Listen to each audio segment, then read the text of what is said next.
Selamat sore pemirsa. Informasi petang kembali hadir ke hadapan Anda dengan informasi menarik dan terpercaya. Bersama saya di Berita TV IM. Inilah informasi selengkapnya.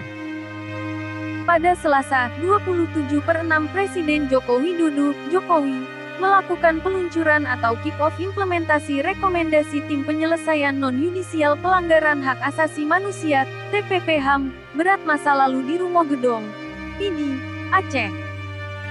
Kick-off ini diinisiasi oleh Ketua Pengarah TPP HAM sekaligus Menko Polhukam Mahfud MD. Rumo Gedong dipilih jadi lokasi kegiatan kick-off karena sejumlah alasan. Salah satunya karena dianggap jadi simbol kekerasan saat Aceh ditetapkan sebagai daerah operasi militer, DOM. Kejahatan kemanusiaan itu setidaknya mengakibatkan 109 penduduk sipil diduga disiksa dan 74 perempuan diperkosa. Laporan juga menyebutkan, setidaknya terdapat 9 orang dibunuh di Rumo Gedong, dan 8 orang lainnya tidak pernah kembali ke keluarganya. Peristiwa Rumah Gedung itu kemudian menjadi salah satu dari 12 pelanggaran HAM berat yang diakui negara melalui Jokowi pada Januari lalu. Namun, jelang seremoni kegiatan kick-off, sisa-sisa bangunan Rumo Gedung dihancurkan sejak Selasa, 20/6. Penghancuran bangunan di sekeliling Rumo Gedung itu rencananya dialihfungsikan untuk bangunan masjid. Saat ini hanya tersisa tangga yang terbuat dari semen. Tangga ini diyakini sebagai tempat naik ke lantai Rumo Gedong. Juru bicara pemerintah Aceh, Muhammad MTA mengatakan, bekas tangga Rumo Gedong akan dijadikan monumen sebagai salah satu bentuk penyelamatan situs tragedi pelanggaran HAM. Mahfud juga memastikan bangunan yang tersisa seperti tangga dan 2 sumur di lokasi Rumo Gedong tidak akan dihancurkan. Loh, ya akan disisakan tak diratakan. Itu kan masih ada tangga sama sumur 2, kata Mahfud MD kepada wartawan saat meninjau lokasi Rumo Gedong, PD, Senin, 26/6. Direktur LSM Pasca Aceh Farida Haryani mengaku menyesalkan penghancuran sisa bangunan Rumo Gedong. Menurutnya, penghancuran bangunan Rumo Gedong merupakan upaya penghilangan barang bukti dan pengaburan sejarah.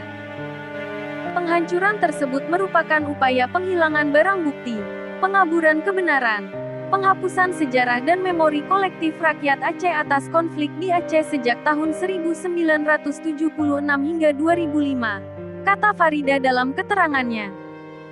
Organisasi Amnesty International Indonesia (AII) juga menyesali langkah pemerintah meratakan bangunan yang menjadi lokasi pelanggaran HAM berat di PD tersebut. Direktur Eksekutif AII Usman Hamid mempertanyakan keseriusan negara dalam merawat sejarah dan pelanggaran HAM berat di Aceh. Sementara itu, penjabat Bupati PD Aceh Wahyudi Adi Siswanto menyebut perobohan sisa bangunan Rumo Gedong yang jadi tempat penyiksaan dan pembunuhan warga saat konflik dulu merupakan inisiatif dari Pemkab PD Aceh. Menurutnya hal itu dilakukan untuk menghilangkan dendam agar generasi muda berikutnya di wilayah itu tidak larut dalam kesedihan atas peristiwa masa lalu. Ia juga mengerti bakal ada pro dan kontra saat perobohan sisa bangunan yang menjadi tempat pelanggaran HAM berat itu. Pro kontra itu pasti terjadi. Jadi kalau kita bicara HAM jangan sampai menyisakan generasi pelanggar HAM. Jadi perobohan ini dalam rangka menghilangkan dendam, kata Wahyudi yang juga menjabat sebagai Direktur Perencanaan Pengendalian Kegiatan Operasi BIN, Jumat, 23/6. Selain itu, Mahfud MD membenarkan masih ada korban pelanggaran HAM berat di peristiwa Rumo Gedong yang belum terdata. Menurut dia, data yang masuk ke TPP HAM merupakan laporan dari Komnas HAM dan divalidasi oleh tim yang bekerja. Namun, ia memastikan data saat ini masih tahap pertama. Direktur LSM Pasca Aceh Farida Haryani yang ditunjuk sebagai pendamping korban pelanggaran HAM berat peristiwa Rumo Gedong juga mempertanyakan soal data tersebut. Padahal, kata dia, mereka sudah menyerahkan 53 korban hasil pendataan bersama Komnas HAM dan seluruhnya sudah selesai berita acara pemeriksaan, BAP.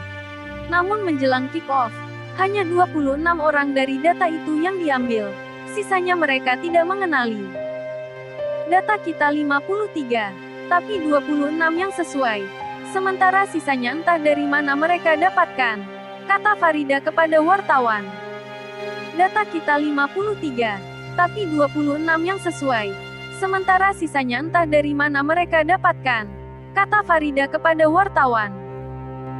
Farida mengaku hingga kini banyak ahli waris penerima bantuan yang menghubungi pihaknya karena nama-nama orang tua mereka tidak masuk dalam pendataan. Demikianlah info yang telah kami kutip.